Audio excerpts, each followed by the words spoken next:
Welcome in, everybody, to Bear Bets. I'm your host, the Bear, Chris Fallica, joined by Geoff Schwartz, Sammy P. Will Hill will join us a few minutes from now just to get into the gambling group chat to discuss. Well, what are we going to discuss today? I wonder. Two college football playoff semifinal games. How about that? Notre Dame, Penn State, Ohio State, Texas. Yeah. Winners to meet for the national championship. Geoff, what an interesting, what a great week ahead. College football playoff game Thursday, college football playoff game Friday, NFL playoff Saturday, Sunday, Monday. Like, what's better than that? I mean, it could have been better with a different team potentially playing in the semifinals. But other than that, we're going to have some great football this weekend. And look, man, as soon as Oregon beat my Ducks pretty badly, and that was a butt whooping, no excuses otherwise. And if anyone makes them for you, tell them that they're full of BS and they can come to me and I'll tell them why Oregon got their butts kicked. I made a bet on Ohio State immediately at about plus 120, 115, pretty sizable wager. Look, they figured something out after the Michigan loss, which is simply, hey, how about we use those big wide receivers we have and those weapons we have and throw them the football? And they might just be a buzzsaw right now. They might just be something that we just haven't seen since 2019 LSU, maybe to some degree the 2021 Georgia team that was more defensively led, where it doesn't matter who's in front of them, Bear, they're going to steamroll them. Now, even if they take a step backwards and Will Howard doesn't play the best game of his life 3 games in a row, he can have a B game probably, and they can still win the championship. I feel very comfortable if they get through Texas, they're beating Ohio State or Penn State. Those teams cannot score enough points to keep up. So I have a good hedge opportunity if they get out of this weekend. And I have the Sammy P. I have the Irish future as well, Bear. But I think Ohio State's taking this down. Maybe you're late to the party, maybe you're not, but I think it's still playable even at minus 115, maybe minus 110. Yeah, I'm naked in the portfolio on Notre Dame and Penn State to win the national title. I do have a little Texas, so I need the winner of Ohio State, Texas to ultimately win it from a but I think if you're looking to make a play right now, I think the only way you can play it, I shouldn't say that. The way I would is if you're holding something you're looking to maybe hop in now. Like Texas, if they beat Ohio State, will be favored over Notre Dame or Penn State. So like maybe that's an opportunity to grab Texas at plus 425.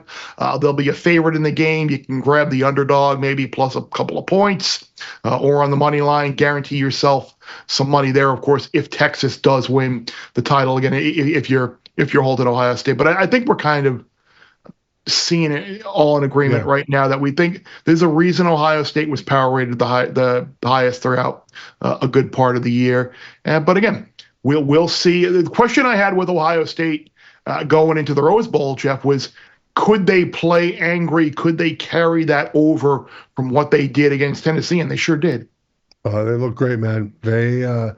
Oregon's not a bad team. I think Oregon would compete to beat Notre Dame and Penn State, obviously. Oregon's beat 2 of the 4 teams left in the postseason. 2 best teams in the country were on the field last week in Pasadena. Yeah, and they got steamrolled. It wasn't even close. It was 34-0 immediately.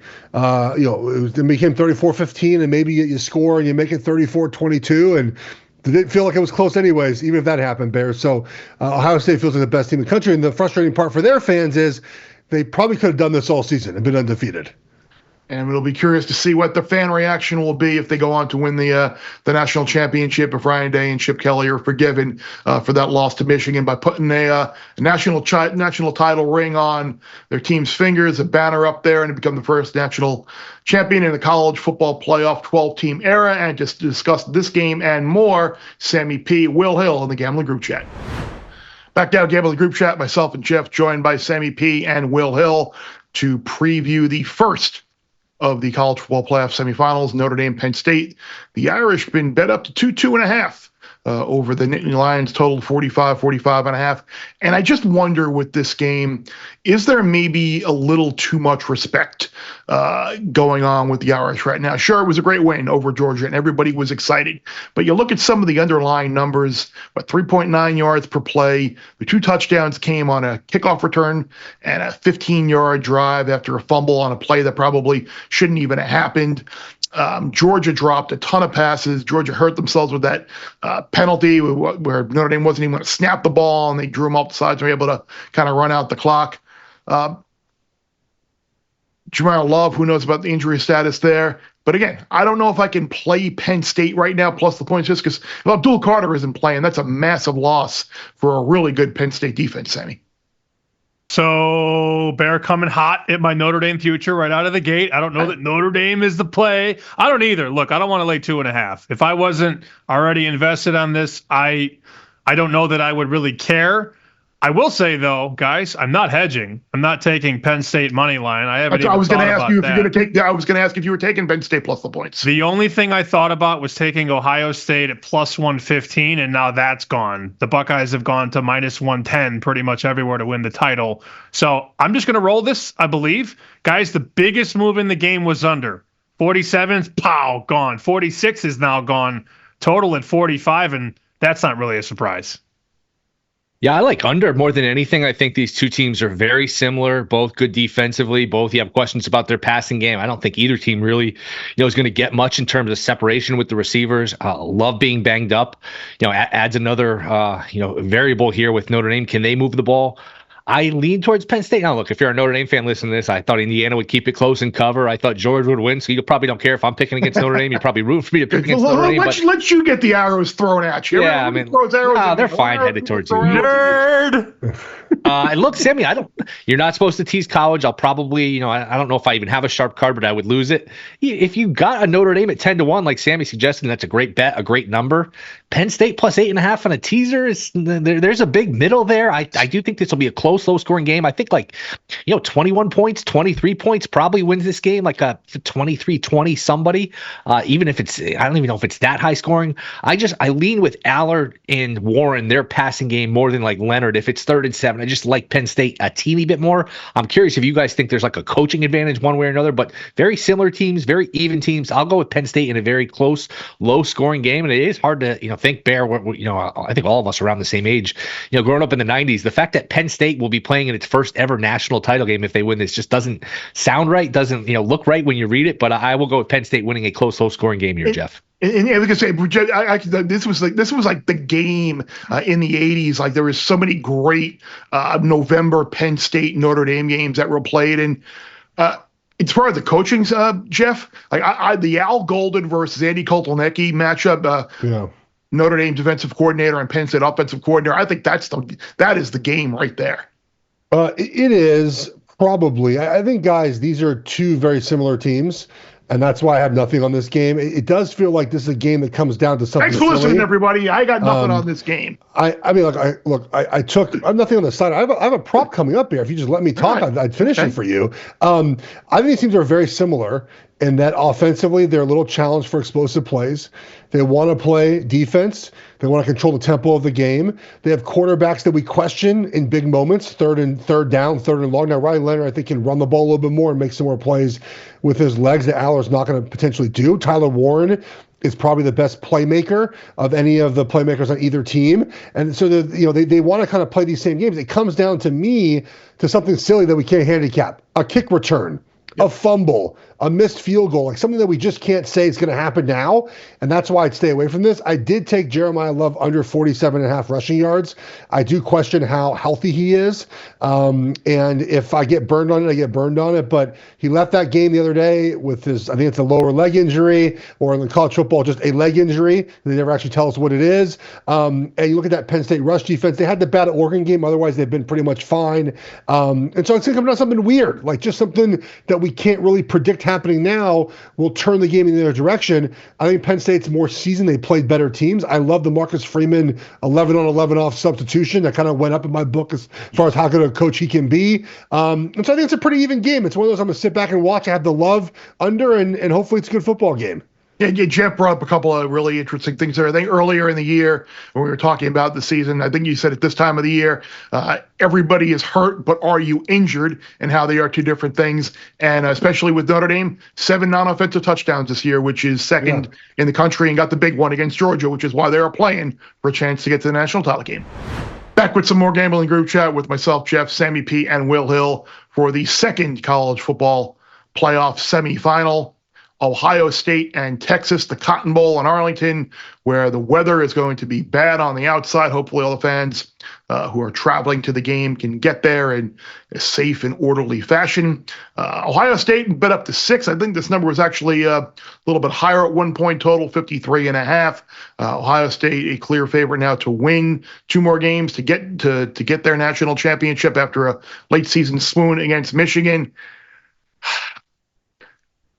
I don't know if I can lay 6 here. It just feels like this is a rare opportunity now for Texas to kind of play the underdog role. They're back to stinking again. They should have lost. Arizona State blew a big lead, missed the field. Oh, bad targeting call, should have been called. Arizona State would have won. It seems like there are a lot of off the field emotional type things which might drive Texas in a situation is a big name program, as a blue blood who is traditionally a favorite, to be in this role where nobody expects them to go out and play and have a chance against Ohio State. Foregone conclusion, the Buckeyes are going to win. Look, I laid 4.5 at the open because I knew the number was going to go up. If I wanted to get off it, I could. I haven't done anything else yet with the side or the total in this game, Sammy. I don't know if you have any thoughts on either side total or anything else going on in this game. I'm still looking back laughing on New Year's Day when the Rose Bowl is going on and Ohio State's going up and down the field that books thought that they could hang a 3 or a 3.5. And touchdown Buckeyes. And the 3.5 was never going to last. No. And it quite literally didn't. Now we're out to 6, but we have noticed some resistance on the dog. And our friend Chris Andrews at South Point, he moved to 6.5 just to kind of test the market and see how it would go. It didn't last. And he said, well, I was a little surprised that they came in that quickly and grabbed the points. But just from a number standpoint, Will, I had Ohio State a point better before the playoffs started. 1 point.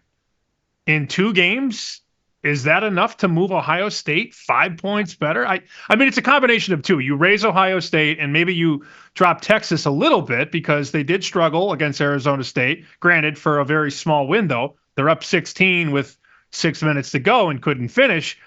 But are we really there where we're moving Ohio State 5 points better off 2 results? I guess the one thing that I'm still not sure of, did Ryan Day and Chip Kelly just play possum this whole offensive season and just show you nothing and save it for this moment? That is a possibility. If you're going on the season-long data, the season-long numbers, the 6 is too many. If you're going based on the past 2 weeks where Ohio State basically looks like they are an NFL playoff team, then it's not enough. So you worry as a bettor, you're a victim to recency bias. We saw that go the other way from the Ohio State-Michigan to the Ohio State-Tennessee game. But look, their last 2 games, their last 2 data points, destroying a good Tennessee team and absolutely burying Oregon. I don't know. Have we had 2 more impressive games anybody's played all year? To me, the 6 is still light. Maybe Ohio State team total over 29.5 just because, look, they're going to score. I think if you're Texas, just from an X's and O's standpoint, I know Chip Kelly likes to run the ball. He's gotten away from that. They're a different team. They're a different MO now where they're going to spread you out and throw the ball. If you're Texas, do you allocate all your resources into stopping the pass and say, you know what, if you want to run for 3, 4, 5 yards a carry, knock yourself out, we're going to make you drive the long field? That'll be interesting. I just think Ohio State defensively can put Texas in 3rd and long. We know how that usually goes for Ewers. They can probably get a turnover or 2. Ewers can be sloppy with the ball. To me, Ohio State scoring 31, 34, 38 points, it just feels like it's going to be really hard. I know Texas got some players defensively. It's going to be really hard for Texas to keep Ohio State out of the 30s. I like Ohio State. I like Ohio State team total over. And Jeff, I go back to what Clemson did to Texas, and that's not a great Clemson offense. They moved the ball pretty well against Texas. So to me, it's Ohio State, even though I don't think you're getting like a ton of value here in the number. Will, you said it. It's, do we get the last 2 games of Ohio State or the rest of the regular season? Because the last 2 games of Ohio State, they're going to win this game in multiple touchdowns. And even if they play maybe 85% of what they played the last 2 games, they're probably going to win this game by at least a touchdown. The matchup, I think, is just bad for Texas. First of all, Texas is not good in the red zone on offense. Well, if you can't score touchdowns against Ohio State, probably not great. Number 2, Texas offense this season, because of the red zone scoring, has pretty much underperformed their projection of points each week. And to me, against Ohio State, who's only allowed 17 points or more twice this season to the same team, and that was Oregon, and one of those was in a blowout where it didn't really matter. I just think that Texas can have trouble scoring in this game. The other side, you guys mentioned it, the list of quarterbacks Texas has played this season, right? It's Oklahoma, Georgia twice, Vanderbilt, Florida, Arkansas, Kentucky, A&M. Like, it's not Will Howard and Ohio State. It's not Jeremiah Smith. I think it's a bad matchup for Texas here, who has not looked sharp most of the season. They've gone away with it because of the schedule I just mentioned to you guys. And they should have lost Arizona State. Now, can you say that that's galvanizing for them? I don't know. It's week 17, like 15. I mean, how galvanizing can it be? So I think if we even just get like 85, 90% of Ohio State Bear, they're gonna run away with this game. I just don't like the matchup for Texas. And I think Ohio State will handle business. I put a large wager on them after the Oregon game at plus 115 or 110, something like that, a little plus number. They just look like 2019 LSU right now, right? Yeah. Where it's like, it doesn't matter what you do. Jeremiah Smith, guys, I mean, he'd be the first pick in the draft, in this draft. Like, he'd be the number one pick in this draft. And Texas haven't one that can stop him. He's the best receiver in the country. I mean, apologies to the Biletnikoff finalists and the people who had stats in pass-happy offenses. He's the best receiver in the country, and he should have been at least a finalist. He should have won the award.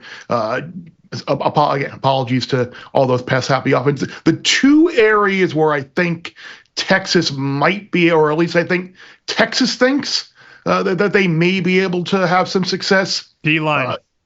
D-line is number one. How good is that Ohio State offensive line really? Can they stand up to that to that pass rush and that interior push that Texas has?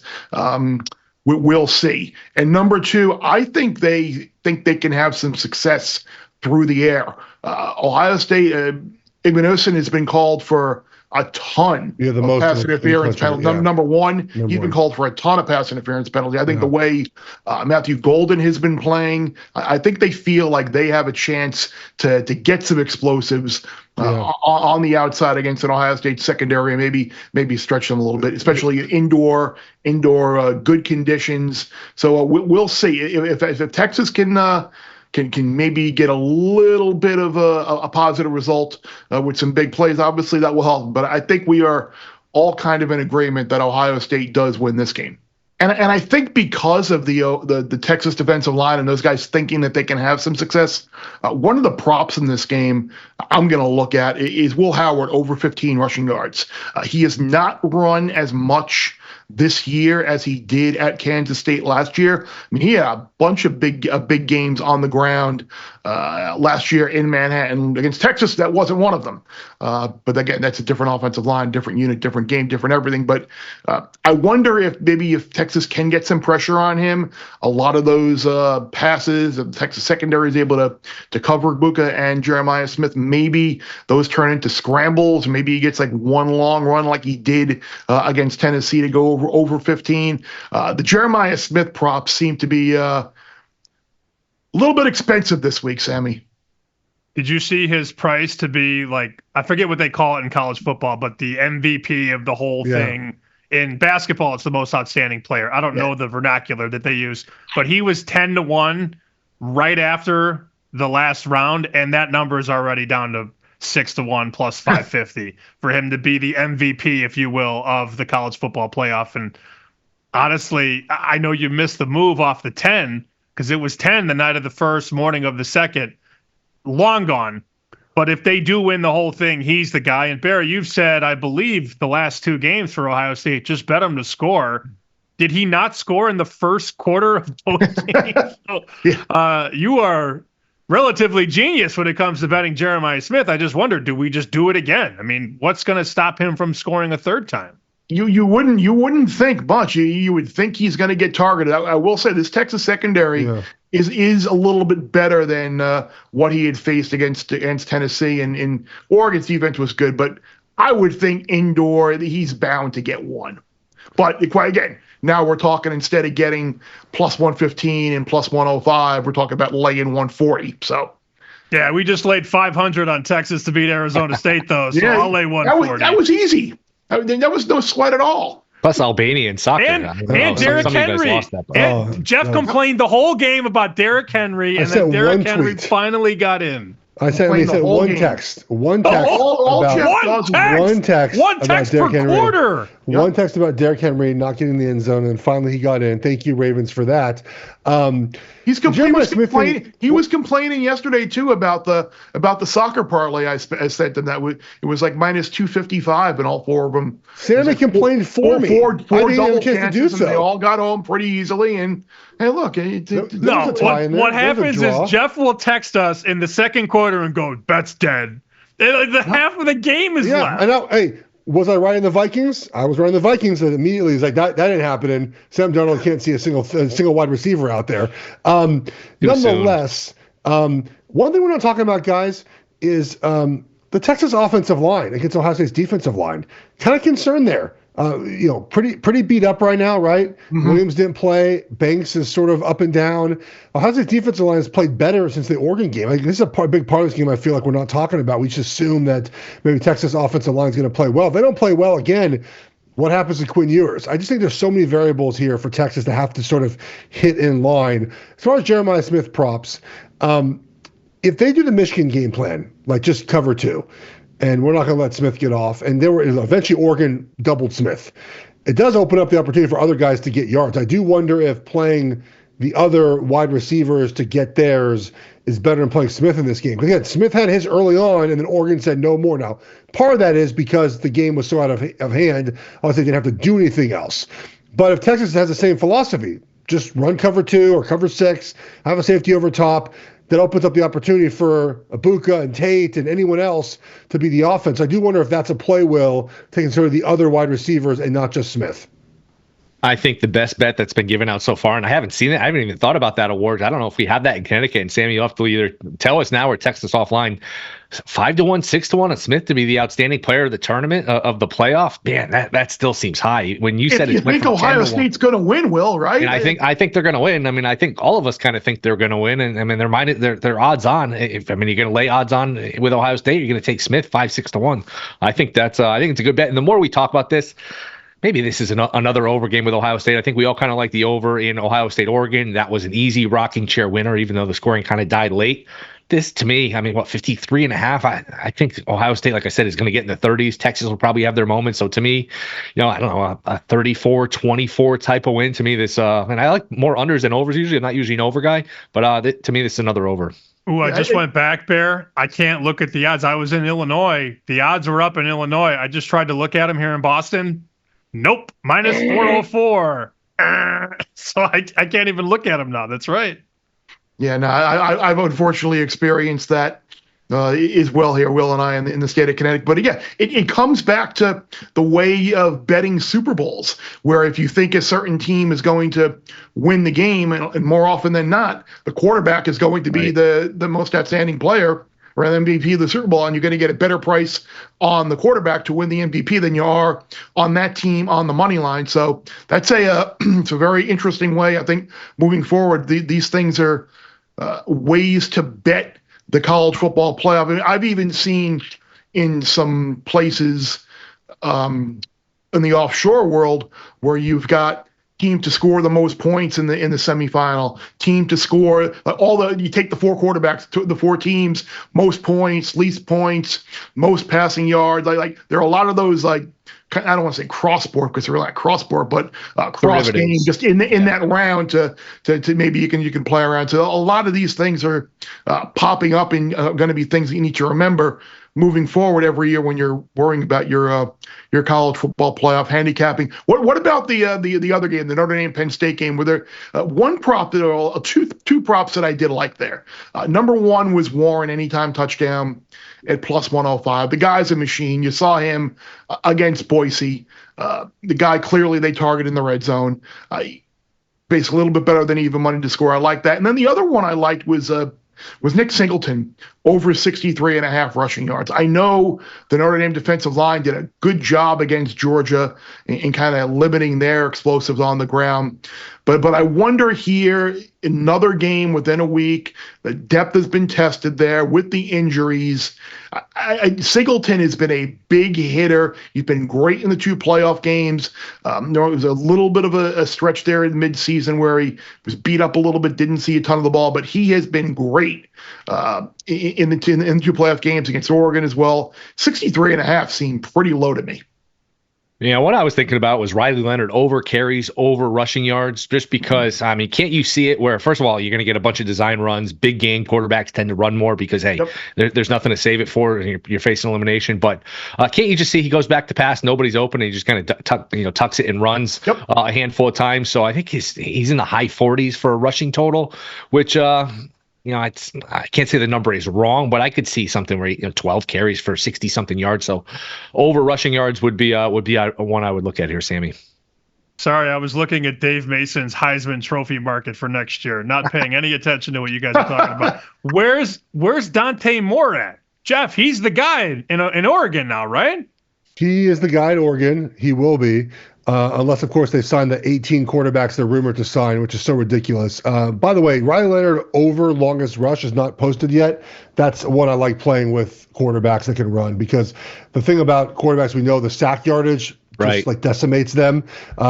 Over longest rush, it's 11.5, 13.5, somewhere around there for most quarterbacks that run the football. Subject to change, yeah. Yeah, he got that. He got that pretty easily last game. So there's the Heisman for next year. Who's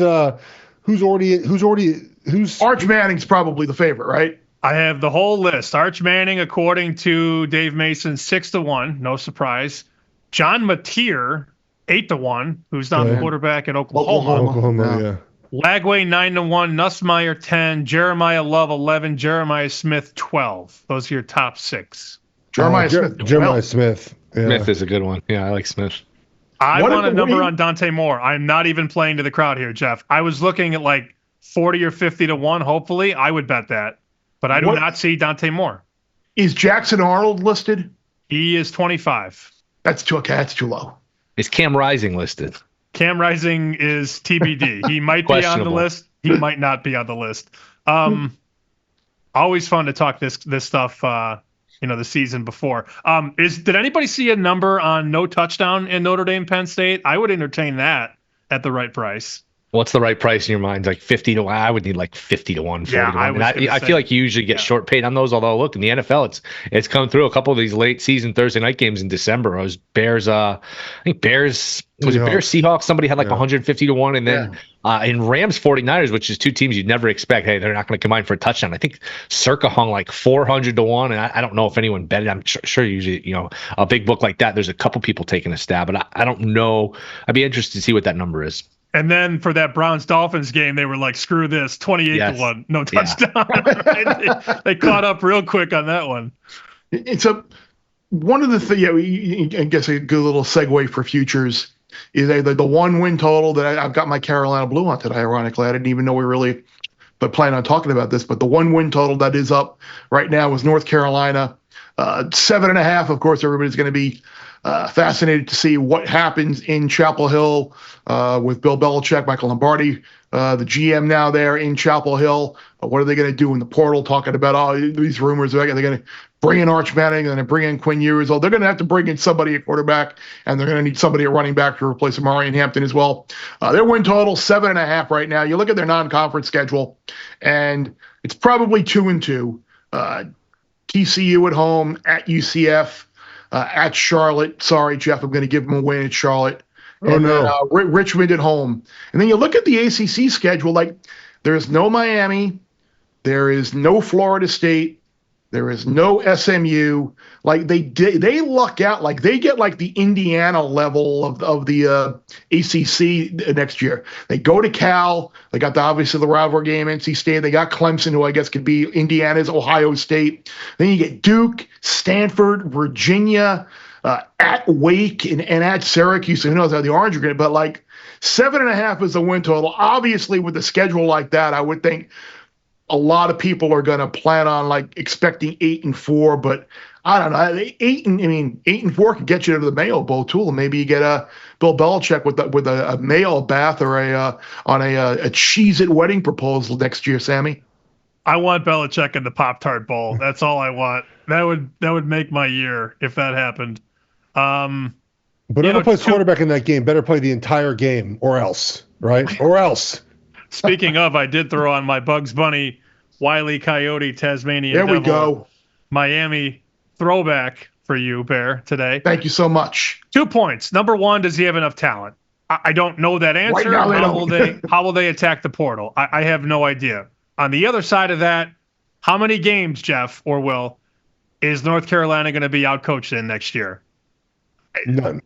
0.5? Yeah. 1 juiced under? I mean, Yeah. who do they face that scares you? I mean, Scott Frost at UCF, Dabo at Manny Clemson. Diaz, Tony Elliott, Fran Brown. Mario?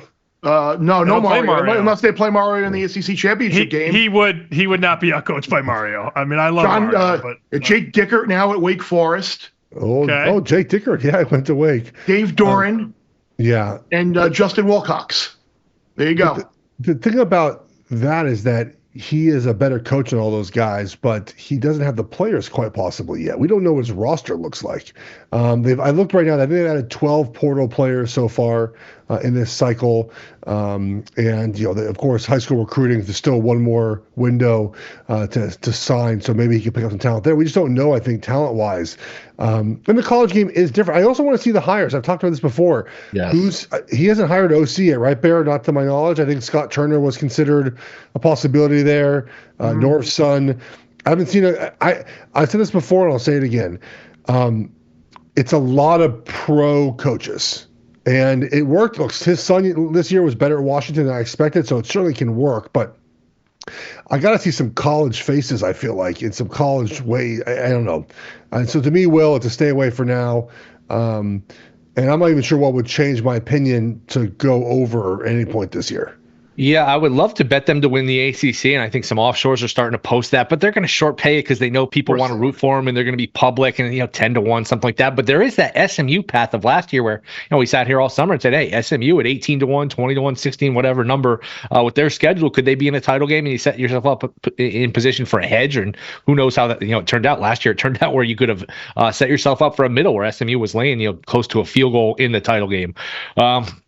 By the way, we do have some breaking news. Bill Belichick has joined Twitter, X. So Belichick now. Really? He's coming with the times. I don't think he followed me back, but we'll see. Maybe you can pull some strings, get him to follow me back. Do you think he actually tweets one tweet from that account? Yes, I do, but I have no way of proving that. So I don't know. Geoff, I think you hit on the key thing, the offensive coordinator thing. Can you bring in an offensive coordinator, somebody that's young, that's fun, that can attract portal talent, or is this going to be Joe Judge calling the shots from the sideline? Because that I don't think will go well if it's one of these Patricias or Judge. It's gonna you worry if you're back in North Carolina. It looks like the last years of New England, and you don't want that. Can you get somebody young, exciting, innovative to come in and attract the recruits? That I don't have the answer to. A lot of unknowns. It'll be fun. Josh McDaniels. Perfect. Just bring him back. I mean, he's a good offensive coordinator. I don't know. Is he going to want to do that, though? Is he going to go be the offensive coordinator at UNC? Again, recruiting, all of that stuff. But he was always a good coordinator, a good play caller. But I don't know. So many variables. It is going to be a lot of fun to watch and track and see how it goes. I also, Bear, I don't want to tie up my money for how many months at minus 130 when I could probably lay 140 or something in July. I don't expect this to move all that much. No, I don't expect to move it. Move it. Well, even if they do wind up bringing someone in the portal. But yes, I'm sure in the offshore world, I'm sure there are a lot of other interesting props there as well. But we will be back next week to figure out what the heck we're going to bet in the national championship game, depending on whether we get the winners of Texas, Ohio State, Notre Dame, Penn State. Appreciate you guys. We'll talk NFL later in the week. All right, back from the Gambling Group Chat, Bear. We have a lot to get to here with our best bet and my fade of the week. So let's get right to it. I'm going to fade the Texas Longhorn offense against Ohio State here, under 23.5 points. I talked about this earlier, guys. Two factors here. One is that Texas, their offense has underachieved according to projections most weeks, and by a lot of points, Bear. It has not been pretty for Texas in these games. They're playing a defense that is fabulous. Ohio State this season has allowed more than 17 points twice to the same team, and one of those games was that blowout that we've talked about this entire show, where I'm not even sure that counts. They allowed 0 points in the first, 7 points, 8 points in the first half, and really throttled that Oregon defense. There was a battle between Jim Knowles, the DC, and Larry Johnson, D-line coach, and Jim Knowles clearly won that battle, Bear. That's made a big difference in what they can do. They're playing this sort of 3 safety hybrid 2 high system. No, I won't get in the weeds too much there, Bear, but give me Texas here under 23.5 points against Ohio State. I like when you get into the weeds, though. I like learning some hardcore serious football from you there. But you're right. I think if you look at what the Ohio State defense has done since then, not allowing an offensive touchdown at Penn State. They are clearly the team to beat. Outside of the game against Clemson, Texas, like you said, has been really struggling to find some consistency. We'll see if they're able to do so this week. My best bet, going a little bit off the reservation, as they said in Major League. I'm going to go Notre Dame's first drive against Penn State to end in a punt. Again, this is a little bit of a blind bet. Obviously, you don't know where they're going to start their opening drive or how they're going to get the ball or whatever, but I think if you look at the way Notre Dame played against Georgia, the touchdown drives, one was a 15-yard drive, one was the kickoff. Just under, as I said against with Sammy, under 4 yards of play or right around 4 yards of play, threw for 90 yards. Jeremiah Love, like you said, Jeff Hurt. Not a lot of positivity thinking Notre Dame is going to put up a lot of yardage in this game. If Abdul Carter doesn't play for Penn State, you would think, at least in the opening drive, his replacement would be as well prepped and as well ready as he could be to stand up to the Irish offense there. So Notre Dame to punt on their opening drive is my best bet. Ooh, into the weeds. I like it, Bear. Very quickly for mine, I'm taking Ohio State -6, Bear. I'm gonna be like the square person who does. I just think they're better, and if they play 80% of what they've been, they're going to win and cover this number. If they play 100%, they're going to win by multiple touchdowns, Bear. So I'll bite the bullet here. Take the square play, Ohio State -6 here. And we've seen so far throughout the playoff a lot of these numbers that haven't necessarily been the best numbers. The move has been right, and they still have wound up covering. Yep. So appreciate everybody for checking us out on FS1, our YouTube channel, downloading the podcast on Apple, Spotify, wherever you get your podcasts. We'll have a finals preview coming up, some more Bruce and the Bear coming up, NFL playoffs coming up, so still plenty of football talk to be had over the next few weeks. For Sammy, for Will, for Jeff, I'm Bear, and remember, the less you bet, the more you lose when you win.